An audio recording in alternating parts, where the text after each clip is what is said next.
Inilatag ni Secretary Carlito Galvez Jr. sa Interagency Task Force on COVID-19 at kay Pangulong Rodrigo Duterte ang mga rekomendasyon ng World Health Organization kung paano ihahanda ang bansa sa unti-unting pagpapaluwag sa ilalim ng General Community Quarantine. Kasama na rito ang zoning concept kung saan maaaring ipatupad sa mga barangay ang iba't ibang estado ng community quarantine. Also considered in the proposal is the World Health Organization Interim Protocol on Rapid Operations to contain the initial emergence of pandemic influenza, specifically the zoning concept that can be effectively applied at the LGU barangay level.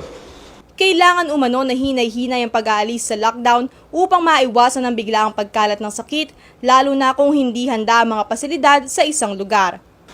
According to WHO, any plans to ease quarantine restriction should be carried out gradually and in a paced manner, parang yung Mr. President na hinay-hinay lang po, to prevent resurgence of infection.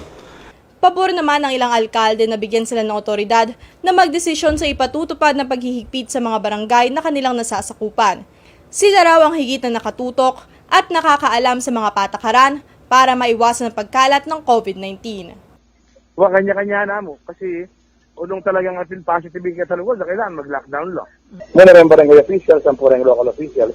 Sila may kibalo kayong lugar na talagang safe ang pungali. Opo. Ikay po. Opo. Direksyong tutok yung baryo eh. Kayang-kaya naman daw balikatin ng mga lokal na pamahalaan ang responsibilidad na ito dahil sila ang higit na nakakaalam sa mga nangyayari sa kanilang lugar. Kaya naman ng mga mayors yan at saka mga kapitan. Kami ang nasa ground with the governor, with the mayors. Alam natin kung anong nangyayari sa ground, di ba? Kaugnay ng responsibilidad na magdesisyon para sa barangay ay kailangan lamang dapat na maging mahigpit sa pagpapatupad sa mga alituntunin ng Interagency Task Force. Yun dapat ang tutukan ng isang alkalde o local chief executive na kasama ang mga barangay officials. Panatilihan pa rin yung physical distancing, panatilihan pa rin natin yung mga disiplina, yung mga gatherings, diba? Dapat yan, lahat yan ay i-regulate.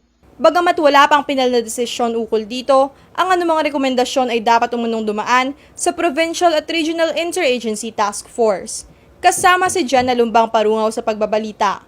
Maika Amparo, CLTV, 36 News.